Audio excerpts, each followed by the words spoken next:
नमस्कार, मैं हूं आपके साथ शिप्रा झा और आप देखना शुरू कर चुके हैं देश का पहला समझाने वाला बुलेटिन खबर तो समझिए। इस प्राइम टाइम बुलेटिन में हम आपको दिन भर की सबसे चर्चित खबरें दिखाते हैं और खबरों को विस्तार से समझाते भी हैं।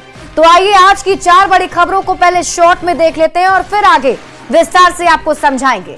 आज बुलेटिन में सबसे पहले बात होगी 5 साल की मांग वाली सियासत। समझिए नीतीश कुमार ने क्यों कहा अब कहीं नहीं जाएंगे, ये आपको बताएंगे। साथ ही साथ क्यों बार बार पिट जाती है बिहार पुलिस, ये भी समझाएंगे। और पहलगाम के बाद धनबाद में एटीएस की छापेमारी के मायने आपको समझाएंगे।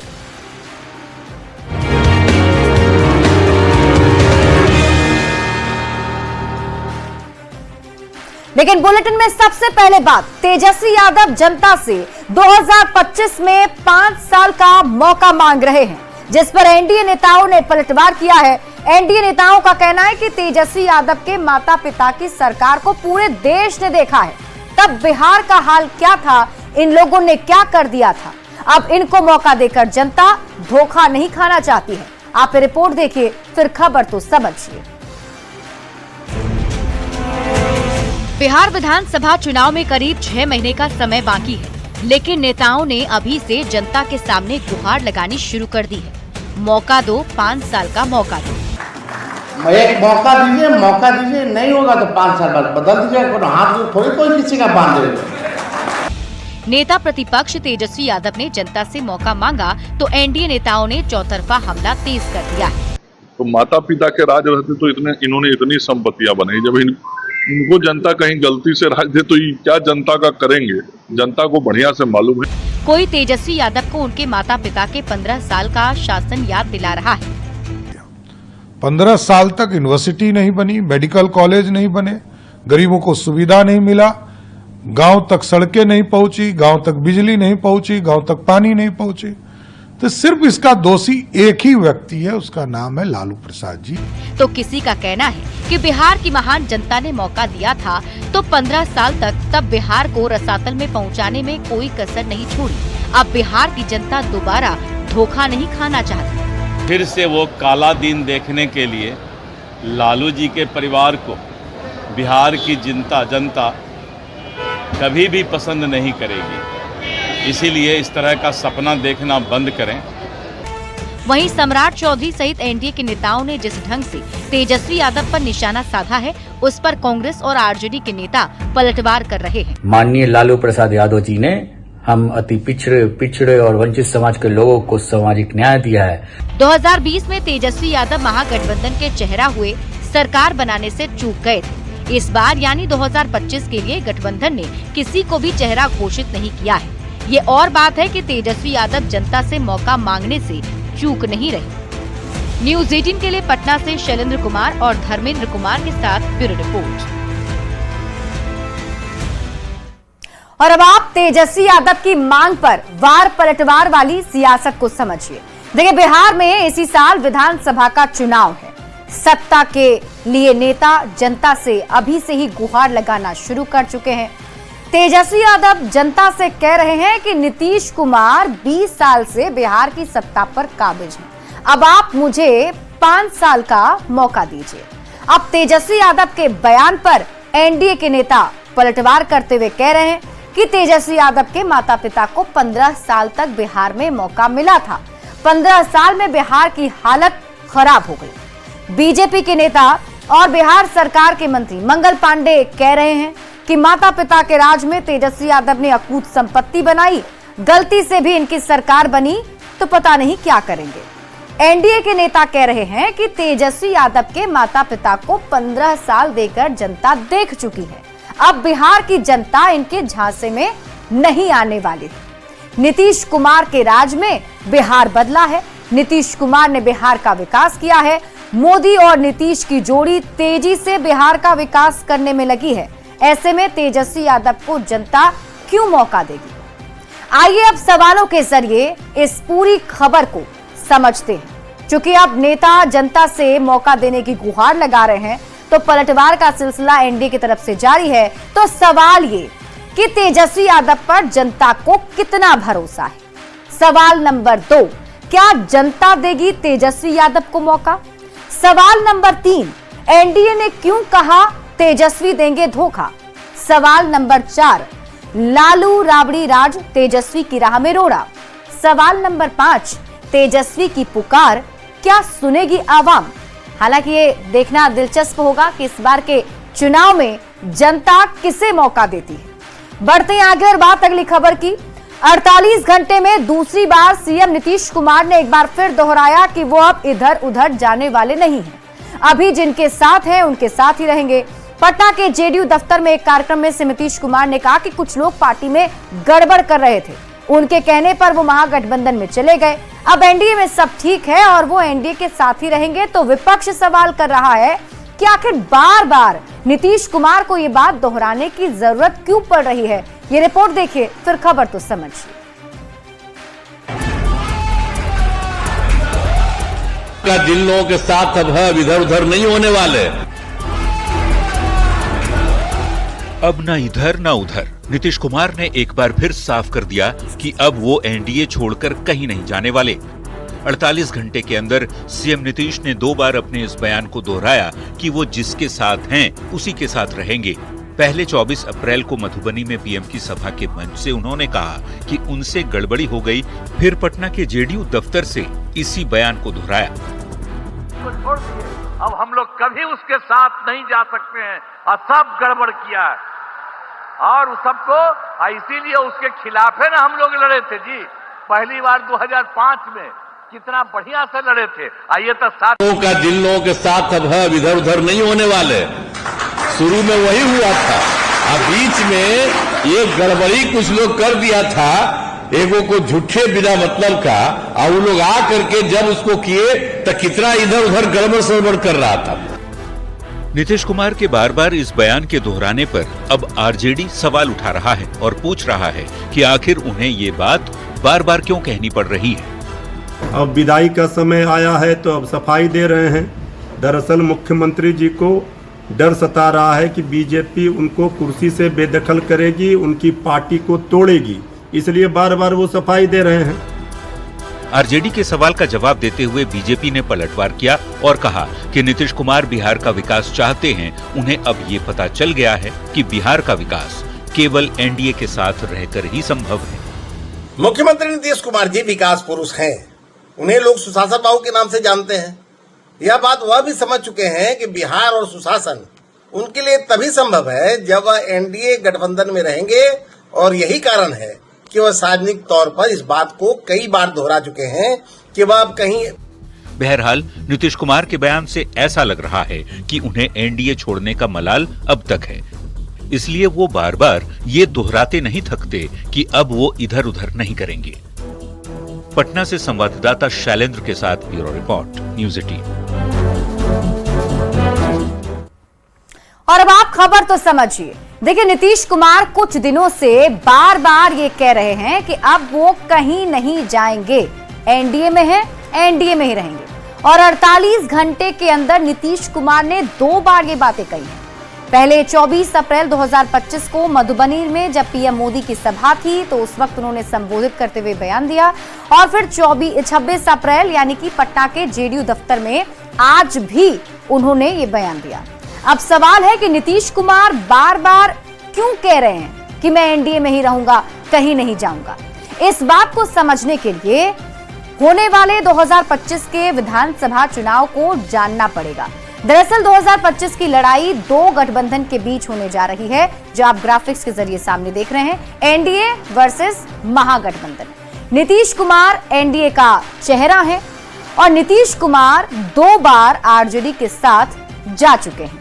अब नीतीश कुमार नहीं चाहते हैं कि किसी भी तरह का कोई कंफ्यूजन पैदा हो। 2020 में कुछ कंफ्यूजन हो गया था और इसका खामियाजा भुगतना पड़ा था। कंफ्यूजन की वजह से एनडीए का वोट बटा था, कंफ्यूजन का एनडीए को नुकसान उठाना पड़ा था, और इसी कंफ्यूजन के चलते ही महागठबंधन फाइट में वापस लौट आया था। इस बार नीतीश कुमार सहयोगियों तक क्लियर मैसेज पहुंचाना चाहते हैं। एनडीए कार्यकर्ताओं को एक सीधा संदेश देना चाहते हैं ताकि चुनाव में किसी तरह का कोई कंफ्यूजन ना रहे और सबको पता चले कि एनडीए एकजुट होकर चुनावी मैदान में जा रहा है। बढ़ते हैं आगे और बात अगली खबर की। देखिए, बिहार में पुलिस बार बार पिट जा रही है। कटिहार में लोगों ने शराब तस्कर के आरोपी को जेल से छुड़ाने के लिए थाने पर हमला बोल दिया। हमले में 5 पुलिसकर्मी घायल हो गए हैं। लोगों ने पुलिसकर्मियों के मोबाइल भी छीन लिए हैं। आप रिपोर्ट देखिए, फिर खबर तो समझिए।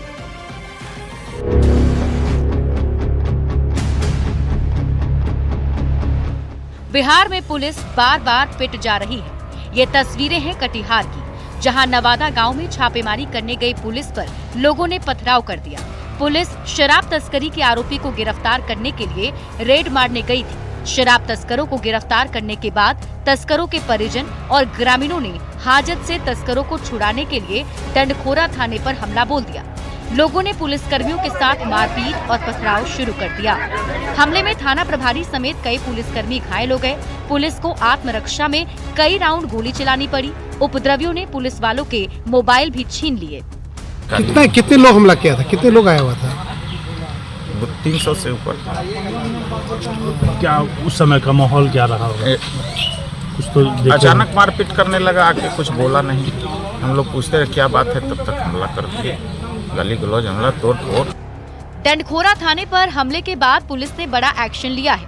थाने पर हमले के मामले में पुलिस ने 5 आरोपियों को गिरफ्तार कर लिया है। थाने में सीसीटीवी फुटेज के आधार पर पुलिस अन्य आरोपियों की गिरफ्तारी में लगी है।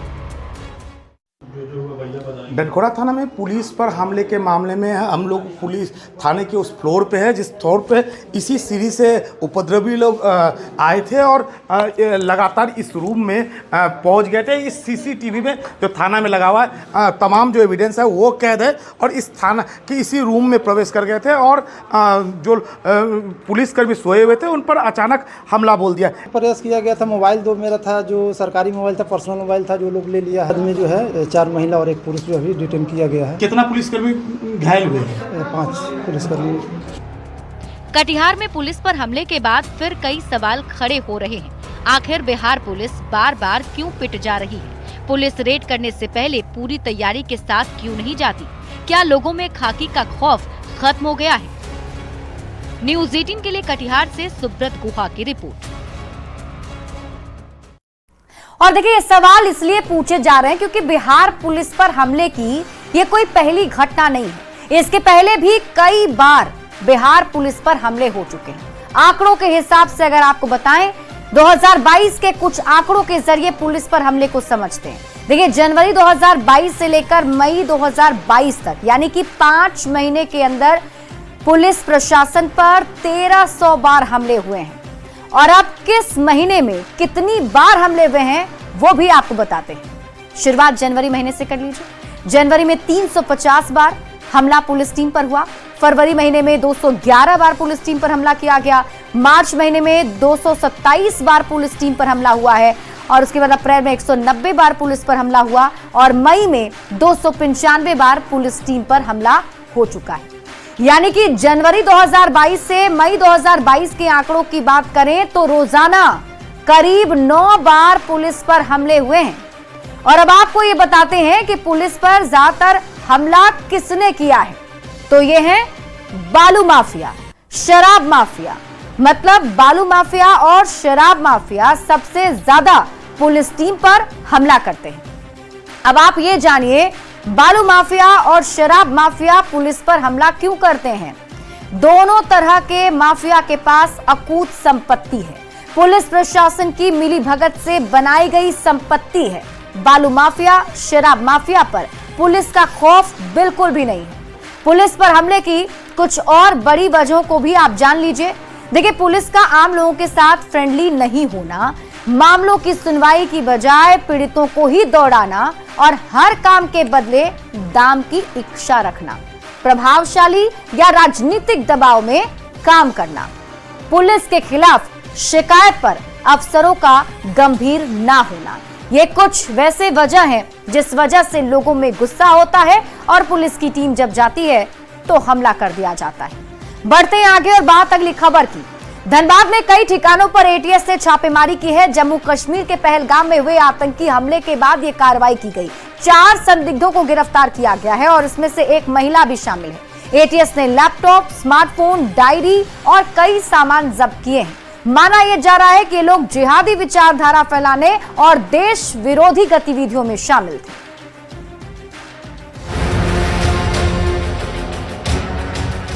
जम्मू कश्मीर के पहलगाम में हुए आतंकी हमले के बाद शनिवार को झारखंड एटीएस ने धनबाद के वासेपुर, पांडरपाला, आजाद नगर, अमन सोसाइटी और भूली इलाके में छापेमारी की। वासेपुर के गैंगस्टर प्रिंस खान के सहयोगी गुड्डू खान और हारून रशीद के घर एटीएस की टीम पहुंची।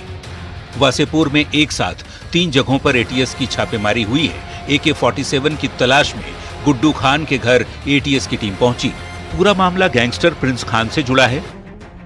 भूली ओपी में 3 जगह, भूली ए ब्लॉक, सी ब्लॉक और आजाद नगर गली नंबर 4 में छापेमारी हुई है। सूत्रों से मिली जानकारी के मुताबिक कई हथियार और इलेक्ट्रॉनिक गैजेट जब्त किए गए हैं। गिरफ्तार आरोपियों में एक महिला भी शामिल है। गुलफाम हसन, आयान जावेद, मोहम्मद शहजाद और शबनम प्रवीण ये सभी संदिग्ध धनबाद जिले के रहने वाले बताए जाते हैं। इनके पास से हथियार मिलने से जांच एजेंसी और भी चौकन्नी हो गई है।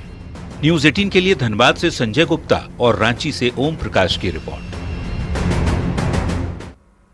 और आइए अब धनबाद में एटीएस की छापेमारी के मायने को समझते हैं। देखिए, चंद दिनों पहले ही पहलगाम में आतंकी हमला हुआ है। आतंकियों ने पर्यटकों की हत्या कर दी थी, जिसके बाद से सुरक्षा एजेंसियां अलर्ट मोड पर आ चुकी हैं। वासेपुर में एक साथ 3 स्थान पर एटीएस ने छापेमारी की है। AK-47 की तलाश में गुड्डू खान के घर एटीएस की टीम पहुंची, जो गैंगस्टर प्रिंस खान का सहयोगी है। एटीएस की छापेमारी में आतंकवादी संगठन से जुड़े 4 संदिग्ध गिरफ्तार किए गए हैं, जिनके नाम हैं गुलफाम हसन, आयान जावेद, मोहम्मद शहजाद और शबनम परवीन। छापेमारी के दौरान आतंकवादी संगठन से जुड़े 4 संदिग्ध गिरफ्तार किए गए। ISIS जैसे संगठन से जुड़े हैं ये सभी संदिग्ध। आरोपियों के पास से हथियार और लैपटॉप जब्त किया गया है। हथियार मिलने की वजह से जांच एजेंसियां काफी चौकन्नी हो गई हैं, क्योंकि पहले से झारखंड NIA और ATS की रडार पर है। आतंकी संगठन के स्लीपर सेल को लेकर पहले भी छापेमारी हो चुकी है।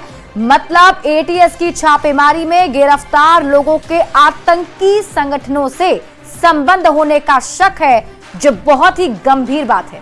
हालांकि इस पूरे मामले को लेकर जांच पड़ताल अभी भी जारी है। देखना होगा जांच एजेंसी इसको लेकर और क्या खुलासा करती है।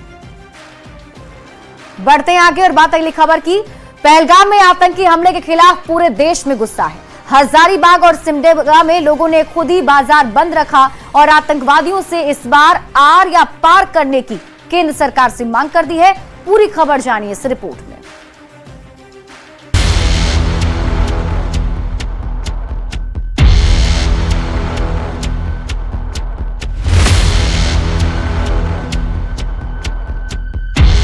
बाईस अप्रैल को जम्मू कश्मीर के पहलगाम ने जो पीड़ा दी, वो भारत देश की जनता कभी नहीं भूल पाएगी। धर्म पूछकर 26 पर्यटकों की गोली मारकर हत्या कर दी गई। इस घटना के बाद पूरे देश में उबाल है, लोगों में गुस्सा है और अपने अपने तरीके से लोग आतंकी घटना का विरोध जता रहे हैं। इसी कड़ी में हजारीबाग में लोगों ने खुद से बंद का आह्वान किया। अपील चैम्बर ऑफ कॉमर्स ने की थी, लेकिन ये अपील असरदार रही और पूरा हजारीबाग बंद रहा। दुकानें बंद रहीं और सड़कों पर सन्नाटा पसरा रहा। लोगों ने प्रधानमंत्री और गृह मंत्री से सीधे आर पार की लड़ाई का आह्वान किया। हमारा यही कहना है, ये जो भी घटना घटी है बहुत दुर्भाग्यपूर्ण है और भारत सरकार को कड़ी से कड़ी कार्रवाई करनी चाहिए और पाकिस्तान को इसका मुंहतोड़ जवाब देना चाहिए। रोज हम लोग भी बहुत ज़्यादा जो हम लोग इसके विरोध में स्वेच्छा से अपनी प्रतिष्ठान बंद रखे हैं और मैं भारत सरकार से, प्रधानमंत्री से आग्रह करता हूँ, मुंह तोड़ कड़ी से कड़ी जवाबी कार्रवाई उनको मिलनी चाहिए। हिंदू के क्या वो कोई वजूद नहीं है। और हिंदू जो पूछ के मारा गया है, ये तो और ही निंदनीय घटना है। इसलिए इंडिया को मुंह तोड़ जवाब देना चाहिए पाकिस्तान को। हजारीबाग में जहां चैम्बर की अपील पर बंदी रही, तो सिमडेगा में विश्व हिंदू परिषद की ओर से किए गए बंद के आह्वान का पूरा असर दिखा। सिमडेगा के कारोबारियों ने स्वेच्छा से दुकानों को बंद रखा और पर्यटकों पर आतंकियों की कायराना करतूत का जमकर विरोध किया। बंद के दौरान सुरक्षा को लेकर पुलिस बल हालांकि मुस्तैद दिखा। आतंकियों की करतूत अब बर्दाश्त नहीं है और अब वक्त आ गया है कि आतंकियों और उनके आकाओं के खिलाफ आर पार की लड़ाई की जाए। कुछ ऐसा ही मूड हजारीबाग और सिमडेगा के साथ झारखंड और पूरे देश का बन रहा है। लोगों की एक राय है कि इस बार आतंकियों पर ऐसा वार किया जाए कि फिर कोई पहलगाम की तरह कोई घटना ना हो। न्यूज़ 18 के लिए हजारीबाग से सुशांत सोनी और सिमडेगा से श्री राम के साथ ब्यूरो रिपोर्ट। और इसी के साथ इस बुलेटिन में अभी के लिए बस इतना ही। आप देखते रहिए न्यूज़ 18 बिहार झारखंड।